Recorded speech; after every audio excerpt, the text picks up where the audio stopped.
144 کے اندر ارشاد فرماتا ہے قد نرا تقلب وجهك فی السماء، ہم تمہارے چہرے کا آسمان کی طرف اٹھنا دیکھ رہے ہیں۔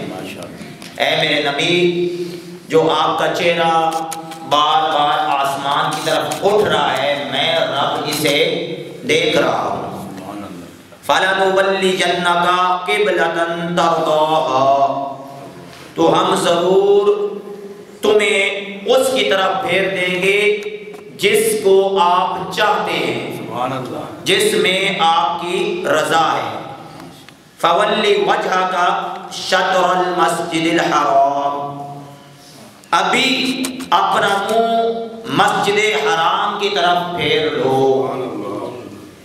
آگے فرمایا وَحَيْثُ مَا كُنْتُمْ فَوَلُّوا وُجُوهَكُمْ شَطْرًا، مسلمانوں تم جہاں کہیں بھی ہو، دنیا کے کس کونے میں بھی ہو، کسی جگہ پر بھی ہو، جس زمین پر بھی ہو، تم اپنا چہرہ حرم شریف کی طرف کر لیا کرو۔ نبی پاک صلی اللہ تعالیٰ علیہ وسلم جب مدینہ شریف میں ہجرت کر کے آئے، اس وقت تک مسلمان بیت المقدس جو ہمارا قبلہ اول ہے، اللہ تعالیٰ نبی پاک صلی اللہ تعالیٰ علیہ وسلم کے طفیل ہمارے قبلہ اول کو یہودیوں کے ناپاک قدموں سے پاک فرمائے۔ نبی پاک علیہ السلام قبلہ اول بیت المقدس کی طرف منہ کر کے نماز پڑھتے تھے اور پڑھاتے تھے، صحابہ کرام بھی یہی کرتے تھے، لیکن نبی پاک علیہ السلام کے دل میں خواہش تھی کہ ہم خانہ کعبہ کو اپنا قبلہ بنا لیں۔ نبی پاک علیہ السلام کے دل کی یہ خواہش اس وجہ سے نہیں تھی کہ نبی پاک کو بیت المقدس پسند نہیں تھا، اس کی وجہ یہ تھی، دو باتیں تھیں۔ ایک تو حضرت ابراہیم علیہ السلام کا جو قبلہ تھا وہ خانہ کعبہ تھا، اور بھی بڑے نبیوں کا قبلہ خانہ کعبہ تھا، لیکن دوسری وجہ یہ تھی کہ یہودی جو تھے نا، وہ مسلمانوں کو طعنہ مارتے تھے، کہتے تھے مسلمانوں دین اپنا لے آئے ہو، قبلہ ہمارا استعمال کرتے ہو، قبلہ بھی اپنا بناؤ۔ تو نبی پاک علیہ السلام کے دل میں یہ خواہش آتی کہ اللہ تعالیٰ خانہ کعبہ کو قبلہ بنا دے۔ اب نبی پاک علیہ السلام نماز ادا فرما رہے تھے، نبی پاک صلی اللہ علیہ وسلم ظہر کی 2 رکعتیں مسجد قبلتین آج بھی موجود ہیں، مسجد قبلتین، اس میں نماز ظہر کی جماعت کروا رہے تھے، اور بار بار مصطفیٰ جان رحمت کا سر مبارک آسمان کی طرف جا رہا تھا۔ یہ یاد رکھیے گا، نماز کے اندر ہمارے لیے آسمان کی طرف سر کرنا منع ہے، بلکہ نبی پاک علیہ السلام نے ارشاد فرمایا جو بندہ بار بار آسمان کی طرف سر اٹھاتا ہے، ڈر ہے، خوف ہے کہ اللہ اس کی آنکھوں کی روشنی کو چھین لے، یہ اتنی اندھے ہو جانے کا خوف ہے۔ تو نبی پاک صلی اللہ تعالیٰ علیہ وسلم کے لیے قانون اور تھا، نبی پاک علیہ السلام بار بار آسمان کی طرف سر مبارک اٹھا رہے تھے کہ رب ابھی جبرائیل کو بھیج دے گا، ابھی جبرائیل کو بھیج دے گا، اور اللہ ہمارا قبلہ خانہ کعبہ کو بنا دے گا۔ اب ہوا کیا، 2 رکعتیں ہو گئی ہیں، امام آگے، مقتدی پیچھے، صحابہ کرام پیچھے، آقا علیہ السلام جماعت کروا رہے ہیں۔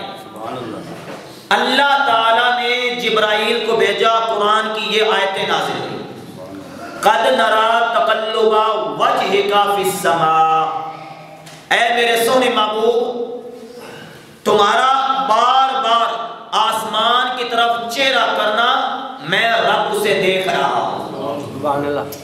میرے محبوب کے چہرے اٹھانے کو بھی اور میرے محبوب علیہ السلام کے چہرے اٹھانے کو بھی اللہ بیان کر رہا ہے اور بڑی اداؤں کے ساتھ بیان فرما رہا ہے۔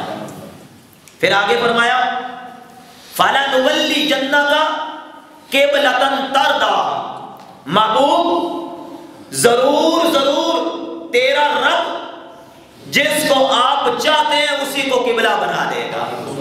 خدا کی رضا چاہتے ہیں دو عالم، آپ چاہتے ہیں اللہ راضی ہو جائے، میں چاہتا ہوں اللہ راضی ہو جائے، کائنات کا ذرہ ذرہ یہ چاہتا ہے رب راضی ہو جائے، پر رب چاہتا ہے مصطفیٰ راضی ہو جائے۔ سبحان اللہ۔ فَلَنُوَلِّيَنَّكَ قِبْلَةً تَرْضَاهَا، محبوب آپ کا رب آپ کو راضی کرے گا، جس کو آپ چاہتے ہیں آپ کا رب اسی کو قبلہ بنا دے گا۔ سبحان اللہ۔ پھر کیا ہوا؟ سبحان اللہ۔ فَوَلِّ وَجْهَكَ شَطْرَ الْمَسْجِدِ الْحَرَامِ، محبوب ابھی نماز ادا ہو رہی ہے، 2 رکعتیں ہو گئی ہیں، 2 رہتی ہیں زور کی، محبوب ابھی آپ اپنا چہرہ قبلے خانہ بیت المقدس سے پھیر کر خانہ کعبہ کی طرف کرتے ہیں۔ سبحان اللہ۔ بات کو سمجھیے گا، کدھر سے پھیرنا ہے؟ بیت المقدس سے خانہ کعبہ شریف کی طرف۔ یہ ہمارے لیے کچھ سمت اس طرح کی ہے کہ علماء فرماتے ہیں کہ ہندوستان والوں کے لیے یعنی برِ صغیر پاک و ہند، ان کے لیے قبلہ اور بیت المقدس تقریباً سین میں آتے ہیں، لیکن جس جگہ نبی پاک علیہ السلام جماعت کروا رہے تھے مسجد قبلتین، اب وہاں جائیں گے، وہاں انٹری کریں گے، انشاءاللہ آپ کو دیکھنے کے ملے گا، میں سمجھا بھی دوں گا۔ نبی پاک علیہ السلام بالکل الٹی سائڈ پہ جو وہ قبلہ ہے بیت المقدس ادھر منہ کر کے جماعت کروا رہے ہیں، یعنی سمجھ لیں جدھر ابھی میرا منہ ہے۔ اب اگر میں یہاں سے ادھر منہ کر کے جماعت کراؤں، یہاں تو نہیں کھڑا ہوں گا نا، مقتدی پھر میرے آگے ہوں گے۔ اب نبی پاک علیہ السلام بالکل آگے ہیں اور یہاں سارے مقتدی صحابہ کرام کی صفیں ہیں۔ اللہ نے فرمایا محبوب قبلہ چینج کر دیں، ابھی کر دیں، 2 رکعتیں ہو گئی ہیں۔ مولا 2 رکعتیں رہتی ہیں وہ پوری کر لیں، بعد میں کر لیتے ہیں، بعد میں کر لیتے ہیں۔ فرمایا نہ محبوب، پہلے تیری رضا پوری ہوگی، بعد میں رب کی نماز پوری ہوگی۔ پہلے تیری رضا پوری ہوگی، محبوب جیسے تو راضی ہے۔ خدا کی رضا چاہتے ہیں دو عالم، پر خدا چاہتا ہے رضائے محمد صلی اللہ تعالی علیہ وآلہ وسلم۔ اب نبی پاک علیہ وسلم بالکل آگے سے مکمل گھومے، چل کے آئے، نماز کے اندر چل کے آئے، 2 رکعتیں ہو گئی ہیں، مکمل چلے ہیں، جو نبی پاک علیہ السلام گھوم رہے ہیں صحابہ کرام بھی پیچھے پیچھے گھوم رہے ہیں، مکمل مسجد کو گھوم کے نبی پاک علیہ السلام اس طرف آئے ہیں، خانہ کعبہ شریف کی طرف منہ کیا ہے، اور صحابہ کرام نے پیچھے اسی طرح نماز ادا کی ہے۔ کسی صحابی نے کوئی فتویٰ نہیں لگایا کہ یا رسول اللہ رب نماز ٹوٹ گئی، نماز دوبارہ پڑھ لیتے ہیں، نہیں، 2 رکعتیں ادھر ہو گئی ہیں، 2 رکعتیں ادھر ہو گئی ہیں، نماز بھی پوری ہو گئی ہے، مصطفیٰ کی رضا بھی پوری ہو گئی ہے۔ مسجد قبلتین جانا نصیب ہو، اللہ تعالیٰ آپ کو لے جائے۔ مسجد قبلتین کے اب دروازے میں جو ہی انٹر ہوں گے نا، ترکیوں نے کیا کیا ہوا تھا کہ جو ہی انٹر ہوتے ہیں وہاں پہ انہوں نے ایک جگہ بنائی ہوئی تھی جہاں نبی پاک علیہ السلام کھڑے ہو کر جماعت کروا رہے تھے، اور اس کے بالکل آگے جیسے یہ نہیں ہمارا یہ حال ہے نا، یہ برآمدہ، بالکل یہاں پہ وہ جگہ بنی ہوئی، محراب بنا ہوا تھا، وہ مصلی جائے نماز بنی ہوئی تھی، جہاں کھڑے ہو کر نبی پاک علیہ السلام جماعت کرا رہے تھے اور گھوم کر آئے تھے۔ اب آپ جائیں گے تو اسی جگہ کے بالکل اوپر گنبد ہے، اس گنبد کے یا دیوار کے بالکل اوپر کر کے نا وہ جائے نماز ایک مصلی بنایا ہوا انہوں نے، اور وہ نشانی ہے کہ بالکل اس کی سیٹ کے نیچے نبی پاک صلی اللہ تعالیٰ علیہ وسلم بیت المقدس کی طرف منہ کر کے جماعت کروا رہے تھے، تو نبی پاک علیہ السلام وہاں سے چل کے تشریف لائے اور خانہ کعبہ شریف کی طرف منہ کر کے جماعت کروائی، تو اللہ تعالیٰ نے مصطفیٰ کی رضا کو پورا کیا۔ ایک تو یہ رب کا ہمارے اوپر احسان ہے، دوسرا اللہ نے ہمارے محبوب علیہ السلام سے رب کو پیار کی طرح، میرے نبی جو چاہتے ہیں رب ویسا کرتا ہے، یہ یاد رکھیے گا۔ محبوب علیہ السلام نے جہاں جہاں جو چاہ رب نے وہی کیا ہے۔ میں مثال دیتا ہوں، ایک صحابی آیا، یا رسول اللہ صلی اللہ تعالیٰ علیہ وسلم روزہ ٹوٹ گیا ہے، روزہ ٹوٹ گیا، کیا کروں؟ نبی پاک علیہ الصلوۃ والسلام نے فرمایا روزہ توڑ بیٹھا ہے، غلطی سے نہیں، غلطی سے ٹوٹے تو اس کی، اگر آپ نے غلطی سے کھا پی لیا ہے تو آپ کا روزہ ٹوٹا ہی نہیں ہے، کسی مجبوری کی وجہ سے توڑا ہے تو اس کا صرف اور صرف کفارہ ہے، یعنی رمضان کے بعد قضا ہے اس کی، یعنی آپ رمضان کے بعد وہ روزہ دوبارہ رکھیں۔ اور اگر جان بوجھ کے توڑ دیا ہے تو شریعت کا مسئلہ ہے اس کا کفارہ دینا ہوگا۔ کفارہ کیا ہے؟ 60 مساکین کو کھانا کھلائیں، 60 روزے لگاتار رکھیں یا غلام آزاد کریں۔ نبی پاک علیہ السلام کی بارگاہ میں ایک شخص آیا، یا رسول اللہ صلی اللہ تعالیٰ علیہ وسلم روزہ توڑ بیٹھا ہوں، جان بوجھ کے توڑ بیٹھا ہوں، غلطی نہیں ہوئی۔ ہمارے یہاں تو کوئی مولوی صاحب سے مسئلہ پوچھنا ہو تو بات کو گھما کے کہتے ہیں، گھما پھرا کے کہتے ہیں مولوی صاحب یوں ہو گیا یوں ہو گیا۔ میں مثال دیتا ہوں، اگر کوئی ہمارے معاشرے کے اندر اپنی بیوی کو طلاق دے دیتا ہے تو مولوی صاحب کے پاس جا کے کہتا ہے مولوی صاحب غصے میں دی تھی، کبھی کسی نے پیار میں بھی دی ہے؟ نبی پاک علیہ السلام کے پاس صحابی گیا، یا رسول اللہ توڑ دیا ہے، ٹوٹ گیا ہے، جان بوجھ کے توڑ دیا ہے، کیا کرو؟ نبی پاک علیہ السلام نے فرمایا جاؤ ایسا کرو 60 روزے رکھو۔ عرض کیا یا رسول اللہ کمزور ہوں، ایک روزہ پورا نہیں کر سکا، 60 کیسے کروں گا؟ 60 لگاتار رکھنے ہوتے ہیں، یہ یاد رکھیے گا، درمیان میں ایک بھی چھوٹا تو دوبارہ ون سے۔ یا رسول اللہ ایک پورا نہیں ہوا تو 60 کیسے کروں گا؟ فرمایا جاؤ کوئی غلام آزاد کر دو۔ کہا یا رسول اللہ خود غلام ہوں، خود غلامی کی زندگی گزار رہا ہوں، میں کیسے غلام آزاد کر سکتا ہوں؟ فرمایا 60 مساکینوں کو کھانا کھلا دو، 60 مساکینوں کو کھانا کھلا دو۔ عرض کیا یا رسول اللہ میں خود مسکین و غریب ہوں، میں 60 مسکینوں کو کھانا کہاں سے کھلاؤں؟ ایسی ہے۔ اب ہوا کیا؟ نبی پاک علیہ السلام نے یہ نہیں فرمایا جا توبہ کر، اللہ کر، کوئی اہتمام کر۔ نبی پاک علیہ السلام کو کہتا یا رسول اللہ یہ تینوں کام نہیں ہو سکتے۔ فرمایا ہٹ کے وہاں بیٹھ انتظار کر۔ سبحان اللہ۔ کچھ دیر کے بعد ایک شخص آیا، یا رسول اللہ صلی اللہ تعالیٰ علیہ وسلم میرا کھجوروں کا باغ پک گیا، میں نے پہلا پھل اتارا تھا، میں نے سوچا پہلا نذرانہ مصطفیٰ کی بارگاہ میں دے آؤں۔ آقا پہلا یہ پھل میں اتارا ہے تو آپ کی بارگاہ میں ایک ٹوکرا کھجوروں کا لے آیا ہوں۔ نبی پاک علیہ السلام نے فرمایا رکھ دو، جا سکتے ہو، دعائے خیر کر دی۔ نبی پاک علیہ السلام کے وہ غلام چلے گئے۔ نبی پاک علیہ السلام نے فرمایا میرے صحابہ میرا ایک غلام آیا تھا، روزے کا مسئلہ پوچھنے آیا تھا، وہ کدھر ہے؟ فوراً اس نے پیچھے سے ہاتھ اٹھایا، جی یا رسول اللہ میں ہوں۔ میرے آقا علیہ السلام نے فرمایا آگے آ، یہ کھجوروں کا ٹوکرا اٹھا لے، مدینے کے غریبوں میں جا کے بانٹ دے، رب تیرے روزے کا کفارہ قبول کر لے۔ سبحان اللہ، سبحان اللہ۔ مانگنے کا طریقہ آنا چاہیے۔ مانگنے والے سے جس سے مانگے نا اس کی حیثیت کے مطابق مانگے، اپنی اوقات سے نہ مانگے۔ یہ دیکھیں آگے دینے والے کے پاس خزانے کتنے ہیں۔ عرض کرتا ہے یا رسول اللہ صلی اللہ تعالیٰ علیہ وسلم مدینے میں سب سے زیادہ غریب تو میں ہی ہوں، مدینے میں مجھ سے بڑا غریب کوئی نہیں ہے۔ یہ بخاری شریف ہے، اللہ کرے بخاری پڑھو پر ساری پڑھو۔ عرض کیا یا رسول اللہ صلی اللہ تعالیٰ علیہ وسلم مدینے میں مجھ سے زیادہ غریب کوئی نہیں ہے۔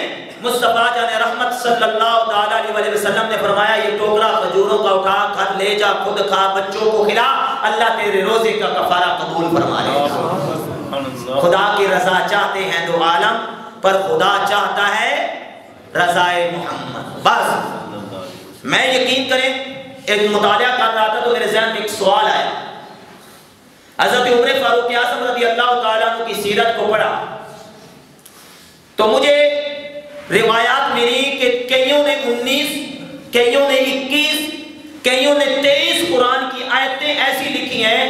عمر چاہتے تھے کہ مولا یہ قانون ایسا ہونا چاہیے ہماری شریعت میں، رب نے ویسا قرآن اتار دیا۔ مولا کائنات علی المرتضیٰ کی شان میں کئی آیتیں میں نے پڑھی کہ وہ چاہتے تھے مولا اسلام میں ایسا قانون ہونا چاہیے، تو رب نے ویسا قانون نازل کر دیا۔ یار جو رب یار کی یاروں کی رضا کو قبول کرتا ہے وہ اپنے یار سے پیار کتنا کرتا ہے۔ یاروں کی مرضی، یار کے یاروں کی مرضی کے مطابق اللہ قرآن نازل کر دیتا ہو تو یار کتنا پیار کرتا ہوگا. سنیے نبی پاک علیہ السلام نے فرمایا ریشمی لباس مرد کے لیے حرام ہے. ریشمی لباس یہ ایک علیحدہ ٹاپک ہے، کس نہ ہو کس طرح کا ہو وہ بارہ نبی موضوع نہیں ہے. ریشمی لباس عورتوں کے لیے ہے، مرد جنت میں ریشمی لباس پہنے گا. لیکن نبی پاک علیہ السلام نے ارشاد فرمایا میرے غلام عبد الرحمن بن عوف اور زبیر بن عوام کو اجازت ہے کہ وہ دنیا میں بھی ریشمی لباس پہن لیں. آئیے شریعت کا اصول سنیے. ایک صحابی رسول گزرے ہیں حضرت خزیمہ رضی اللہ تعالیٰ عنہ. نبی پاک علیہ السلام نے نماز عصر ادا کی، مسجد نبوی سے باہر نکلے، چلتے چلتے آگے منڈی لگی ہوئی تھی، جانوروں کی منڈی. نبی پاک علیہ السلام وہاں پہنچے تو ایک اونٹ نبی پاک کو پسند آ گیا. یہ بھی بخاری شریف ہے. نبی پاک علیہ السلام کو اونٹ پسند آ گیا. نبی پاک علیہ السلام نے یہودی سے فرمایا اونٹ بیچنا ہے؟ اس نے کہا بیچنا ہے. فرمایا کتنے کا بیچنا ہے؟ ڈیل ہوگی 10 درہم 50 درہم 100 درہم جو اس دور کے حساب سے. Deal done. نبی پاک علیہ السلام نے فرمایا میں ویسے نکلا تھا، تیرا میرا سودا ڈن ہو گیا، میں ابھی جاتا ہوں تیری رقم لے آتا ہوں، تمہیں تیری رقم دوں گا، اپنا اونٹ لے جاؤں گا. بات صحیح ہے. یہودی بیٹھ گیا. نبی پاک علیہ السلام چلے گئے، رقم لے کر آئے، یہودی مکر گیا. کہتا میں نے سودا ہی نہیں کیا. وہ ڈیل زیادہ آ گئی ہوگی نا، لوگوں کی ایک عادت ہے زبان سے مکر جاتے ہیں. ایک سودا کیا، اب کہیں اور سے آفر زیادہ آ گئی، وہ فوراً کہتے اپنا بیانہ لے لو واپس، اور شکے نکالتے ہیں یہاں سے یہاں سے یہاں سے. یہ دھوکہ اسلام کے اندر جائز نہیں ہے، جھوٹ اسلام کے اندر جائز نہیں ہے. جو ڈیل کی اپنی زبان پہ پکے رہیں، دھوکہ افراط نہ کریں، نقصان ہوتا تو ہو جائے. بار یہودی تھا، کہتا ہے یہ ڈیل مجھے منظور نہیں ہے، یہ ہمارا سودا ہوا ہی نہیں، وہ کر گیا. نبی پاک علیہ السلام نے فرمایا نہیں تو نے سودا کیا ہے مان. کہتا ہے گواہ لے آئے. شریعت کا بھی مسئلہ یہی ہے، گواہ لے آئے. اب اللہ کا ایسا کرنا تھا جب ڈیل ہوئی تھی نہ گواہ تھا نہ تحریری معاہدہ ہوا تھا. تحریری معاہدہ تو کب تب ہوتا نا جو لمبی دیر ہوتی. اب دیر تو تھی نہیں. نبی پاک علیہ السلام دبا جلدی گئے، رقم لے کر آ گئے، گواہ موجود نہیں تھا. اب نبی پاک علیہ السلام فرماتے ہیں ڈیل ہوئی ہے. یہودی کہتا ہے ڈیل نہیں ہوئی، سودا نہیں ہوا. اب لوگوں کی ایک عادت ہے، فطرتی عادت ہے، کسی کا قصور نہیں ہے، جہاں پہ کوئی بحث چل رہی ہو لوگوں کا رش ہو جاتا ہے. اب صحابہ کرام نے بھی دیکھا کہ رسول اللہ کے ساتھ کوئی بات چل رہی ہے اور دوسری منڈی والے لوگ بھی اکٹھے ہو گئے. نبی پاک علیہ السلام فرماتے ہیں سودا ہوا ہے. یہودی کہتا ہے نہیں ہوا. اگر ہوا ہے تو گواہ پیش کریں، ثبوت لے آئیں. اب بائی چانس ثبوت نہیں تھا. ایک صحابی رسول گزرے ہیں حضرت خزیمہ رضی اللہ تعالی عنہ. نبی پاک علیہ السلام کے صحابی وہاں سے گزرے، لوگوں سے پوچھا یہ رش کیسا ہے؟ کہا محمد رسول اللہ صلی اللہ تعالی علیہ وسلم نے یہودی کے ساتھ ایک ڈیل کی تھی، یہودی مکر گئے. یہودی کہتا ہے گواہ لے آؤ. گواہ تھا نہیں، اب وہ ڈیل سے مکر گیا ہے. نبی پاک علیہ السلام اسے سمجھا رہے ہیں. اب حضرت خزیمہ رضی اللہ تعالیٰ عنہ کہتے ہیں بس اتنی بات ہے؟ کہتے ہیں ہاں اتنی بات ہے. حضرت خزیمہ نے لوگوں کو سائڈ پہ کیا، آگے گئے. کہتے ہیں میں گواہی دیتا ہوں، میں گواہ موجود ہوں، میں گواہ موجود ہوں، میں گواہی دیتا ہوں. اللہ کے نبی صلی اللہ تعالیٰ علیہ وسلم نے اس یہودی سے یہ سودا کیا ہے. اب چونکہ یہودی جو تھا وہ گواہ مانگ رہا تھا، گواہی ہو گئی. حضرت خزیمہ نے گواہی دے دی، نبی پاک علیہ السلام نے رقم دے دی. یہ بخاری شریف ہے. نبی پاک علیہ السلام نے رقم دے دی، اپنا اونٹ لیا، یہودی چلا گیا. نبی پاک صلی اللہ تعالی علیہ وسلم نے قریب بلایا، فرمایا خزیمہ تو تھا نہیں، تو موجود نہیں تھا. گواہی کے لیے پاس ہونا شرط ہے نا، موجود ہونا دیکھنا شرط ہے نا. ایک بندہ موجود ہی نہیں ہے، اس کو کیا پتا فجر میں کیا ہوا ہے، کیا ہماری بات چیت ہوئی ہے. خزیمہ تو موجود نہیں تھا. آقا علیہ السلام نے فرمایا خزیمہ تو موجود نہیں تھا، تجھے کیسے پتا؟ تو نے گواہی دے دی ہے کہ میں نے سودا کیا ہے. عرض کیا یا رسول اللہ صلی اللہ تعالی علیہ وسلم ہم نے دیکھا تو رب کو بھی نہیں ہے. یا رسول اللہ دیکھا تو رب کو بھی نہیں ہے ہم نے. یا رسول اللہ جنت کو نہیں دیکھا, دوزخ کو نہیں دیکھا, جبرائیل کو نہیں دیکھا, میکائیل کو نہیں دیکھا, اسرائیل کو نہیں دیکھا, اسرافیل کو نہیں دیکھا. یا رسول اللہ ہم نے آپ کی زبان سے رب کو مان لیا ہے, آپ کی زبان سے رب کو مان سکتے ہیں تو یہ چھوٹی سی گواہی نہیں دے سکتے. یا رسول اللہ آپ کی زبان سے سن کر ہم جنت کی خبریں مان سکتے ہیں, جنت میں یہ چیز ہے, دوزخ میں یہ عذاب ہوگا. یا رسول اللہ آپ کی زبان مبارک سے سن کر ہم یہ مان سکتے ہیں, تو یا رسول اللہ کیا آپ کی زبان سے سن کر ہم یہ نہیں مان سکتے کہ آپ نے سودا کیا ہوگا؟ اب سنیے عقل کیا کہتی ہے. معذرت اللہ اگر الفاظ سخت ہو تو محفوظ فرمائیں. عقل کیا کہتی ہے؟ رسول اللہ کو سمجھانا چاہیے تھا توبہ کر, توبہ کر. اگر آج کا کوئی ہوتا تو وہ بول بھی دیتا توبہ کر, جھوٹ بولا ہے, گواہی تو جھوٹی دی ہے, آج کے بعد ایسا نہ کرنا. خدا کی رضا چاہتے ہیں دو عالم, پر خدا چاہتا ہے رضائے محمد. پیارے آقا صلی اللہ تعالی علیہ وسلم نے جب یہ کہا, پوچھا, خزیمہ نے کہا تو عرض کیا یا رسول اللہ آپ کے کہنے پہ رب کو مانا, جنت کو مانا, دوزخ کو مانا, اس کو کیوں نہیں مانتے؟ تو سنیے نبی پاک علیہ السلام کو راضی کرنے کی, نبی پاک سے وفا کرنے کی برکت سے اللہ نے انعام کیا دیا. میرے آقا علیہ السلام نے حضرت خزیمہ کا ہاتھ پکڑا, اوپر اٹھایا, فرمایا میرے صحابہ یہ خزیمہ کو یاد رکھنا, اس نے میں محمد سے وفا کی ہے, اس نے میں محمد کے لیے گواہی دی ہے. آج کے بعد شریعت کا اصول ہے جہاں بھی جو کوئی بھی مسئلہ ہوگا, کسی جگہ بھی گواہی کی ضرورت ہوگی, دو مردوں کی گواہی قبول ہوگی, پر جہاں پہ میرا خزیمہ گواہی دے گا, میرے خزیمہ کے اکیلے کی گواہی دو مردوں کے برابر ہوگی. سبحان اللہ. کہ محمد سے وفا تو نے تو ہم دے رہے ہیں, یہ جہاں چیز ہے کیا لہو قلم تیرے ہیں. خدا کی رضا چاہتے ہیں تو عالم, پر خدا چاہتا ہے رضائے محمد. اپنے نبی سے وفا کریں, اپنے نبی سے اتنا دیکھیں, ہمارے نبی کو رب کی چاہت اتنی ہے. میرے محبوب علیہ السلام کی یہ اگر چیزیں بیان کریں تو یہ ختم ہی نہیں ہوگی کہ جتنی جگہ میں میرے محبوب علیہ السلام نے رب کا جو حکم تھا, خاص کسی کے لیے ایک شخص آیا, یا رسول اللہ مسلمان ہونا ہے, فرمایا ہو جا. کہتا شرط ہے. کیا شرط ہے؟ یا رسول اللہ مسلمان ہوتا ہوں پر نمازیں 5 نہیں 2 پڑھوں گا. جو محبوب 50 سے 5 کروا سکتا ہے 5 سے 2 نہیں کروا سکتا. میرے محبوب علیہ السلام نے فرمایا جا تجھے اجازت ہے, تجھے اجازت ہے, آج کے بعد تو 5 نہیں 2 ادا کرنا, رب تجھے 5 کا ثواب عطا فرما دے گا. یہ محبوب جو چاہے وہ شریعت بنا دے. وما علینا الا البلاغ المبین. سلام شمائے مدنے ہدایت میں لاکھوں سلام. رات دن جن کا تھا امتی